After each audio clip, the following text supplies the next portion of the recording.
Assalamualaikum warahmatullahi wabarakatuh. Di zaman sekarang banyak orang-orang yang lupa akan dirinya dengan Allah, lupa menjalankan sholat. Dan sekarang banyak orang-orang yang membandingkan dengan gadgetnya sendiri. Dengan Allah itu lupa segalanya. Panggilan azan dia biasa aja, tapi panggilan suara HP langsung diambil HP dan dilihat, oh 5 WhatsApp si jelema ieu, oh 5 WhatsApp di pegawaian ieu. Dia lebih membandingkan panggilan WhatsApp ketimbang panggilan suara azan.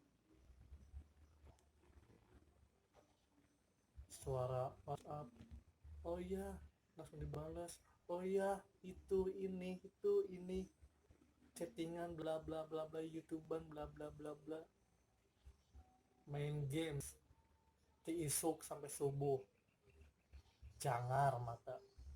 Tapi untuk menunaikan sholat cuma 5 menit itu susah. Bandingkan waktu yang terbuang dengan sia-sia, waktu terbuang dengan main game, waktu terbuang dengan chattingan. Alangkah baiknya kita waktu digunakan dengan yang lebih baik, sholat, mengaji.